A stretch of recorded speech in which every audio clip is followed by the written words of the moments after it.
So Donald Trump just called for the potential primarying of two more Republicans, Rod Bray and Greg Good, because his desire to redistrict Indiana, they're not going for. Now, the reason I say two more is because another person that he called to have primaried, MTG, Marjorie Taylor Greene.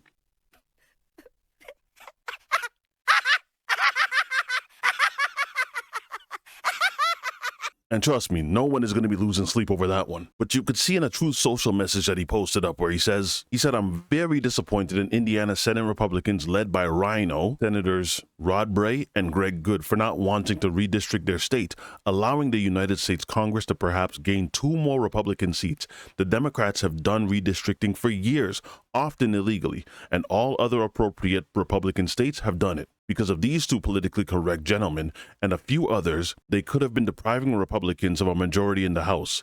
A very big deal, all caps. California is trying to pick up 5 seats, and no one is complaining about that.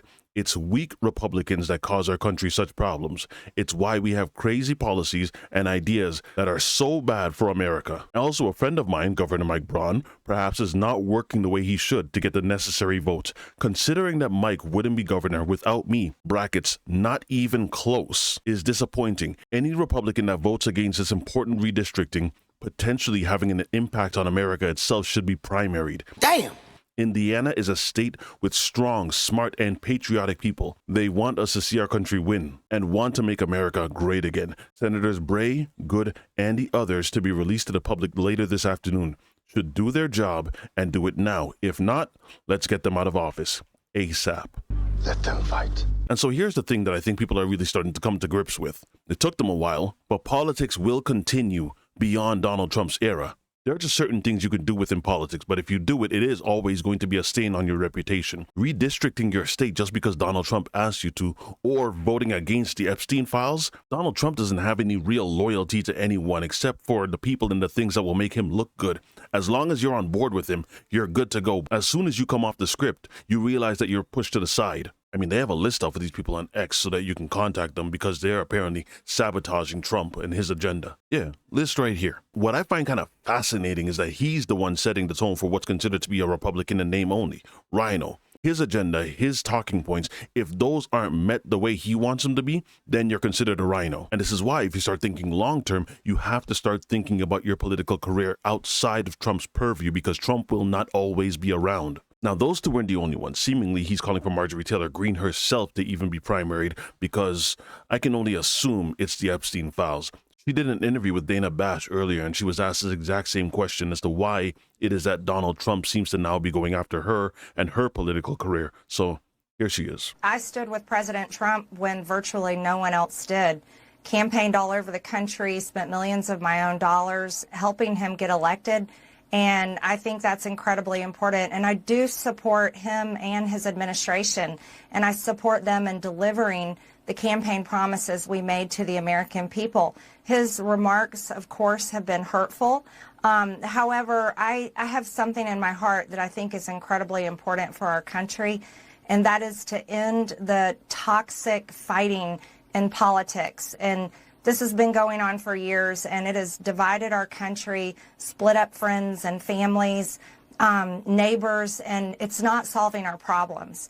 The most hurtful thing he said, which is absolutely untrue, is he called me a traitor, and that is so extremely wrong. And those are the types of words used that can radicalize people against me and put my life in danger.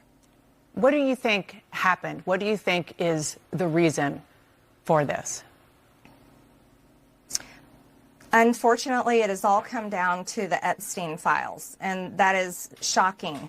And, you know, I stand with these women. I stand with rape victims. I stand with children who are in terrible sex abuse situations. And I stand with survivors of trafficking and those that are trapped in sex trafficking. And I will not apologize for that. I believe the country deserves transparency in these files. And I don't believe that rich, powerful people should be protected if they have done anything wrong. And so I'm standing with the women, and I will continue to do my small part to get the files released. Someone else said that it's very difficult to actually feel genuinely sorry for Marjorie Taylor Greene because you were one of the reasons that this man got into office in the first place. You championed and repeated everything that he told you to say verbatim without even a second to think about what it is that you were actually getting the country into. You have stupid MAGA brain. But I guess only time will tell, because people within the MAGA movement have a very nasty little habit of falling right back in line once the fearless leader comes calling again. That fight to determine the next leader of the MAGA movement is going to be crazy after Trump steps down. Now, make no mistake, within the movement itself, there is a clear dichotomy, and the dichotomy is crazy because it is now MAGA first or America first. Well, this is awkward.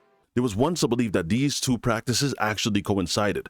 Well, that's not how the MAGA split is really going. People like Nick Fuentes, the Groypers, Marjorie Taylor Greene, they're making a clear distinction that you could be MAGA, which is actually just support of Trump, or America First, which is... This is now the dichotomy. You have MAGA on the one side, and what does this even stand for anymore? You got MAGA on one side. What does that even mean? Make America great for who? Make it great for Israel, Indian immigrants, Chinese students, illegal immigrant farm workers. Make America great again for them. Make Israel great. Make America great for the global empire, defense contractors, big pharma, Wall Street, Silicon Valley, Palantir. You got MAGA on the one side, and like I said, Brandy Fine, Lindsey Graham, Marco Rubio, Ted Cruz. And then on the other side, you got America First. No ambiguity, no ifs, ands, or buts. What does that mean? America first, Americans first, America only.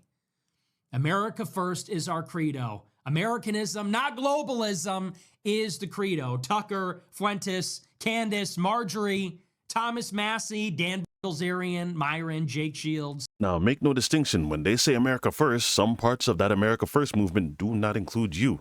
Myron should know that. Hey, Myron, you're in a hostile And I'm not area, scared bro. to have conversation with you guys because I'm not a pussy. Okay, So well, you're gonna have to either kick you're not me gonna out have or whatever. You're not going to have a conversation with him. That's what I'm trying to say. Okay, well, this dude's a So the MAGA movement is actually splitting within itself, and some people, such as Nick Fuentes, they realize that they don't really need the person of color to be a shield for them anymore, like Candace Owens, like the Myron Gaines, like the Viveks, like the Dinesh D'Souza's. And so Trump is actually put in a position to where he has a little bit of a dilemma within his hands, because where he started, and as much as he may want to say he is the MAGA movement, he started MAGA, he knows what MAGA needs. And don't forget, MAGA was my idea. MAGA was nobody else's idea. I know what MAGA wants better than anybody else. And MAGA wants to see our country thrive. MAGA is growing beyond where Trump is still in control. And so him continuously calling for the primarying of some people in his movement, they're naturally just going to rebel, and others are going to see that, and it might even cause them to step out. You heard when they were talking about the Epstein files being released, some said that they wouldn't vote for the discharge, but if it came in front of them, they would actually vote to release. And so Greg Good, Rob Ray, this was their choice. Meet next month to discuss redistricting despite ongoing pressure from Governor Mike Braun and President Donald Trump. They tell us redrawing the state's congressional maps before that 2030 census just isn't possible right now. Fox 59 State House reporter Hannah Adamson is here to explain what caused this plan to seemingly fall apart.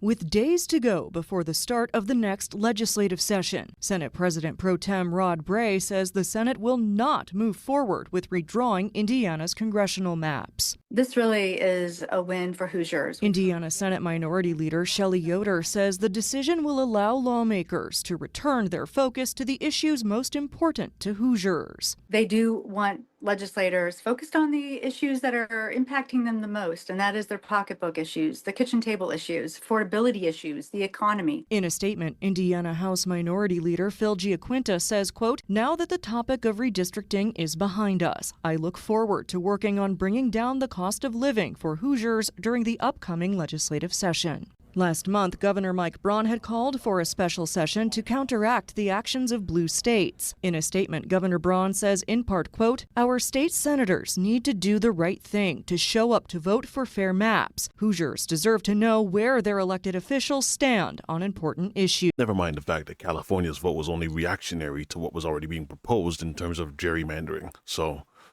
We'll leave it there and see what happens. Whatever your thoughts are, leave them in the comment section. If you guys enjoyed this video, don't forget to drop a like, and I will see you again on the next one.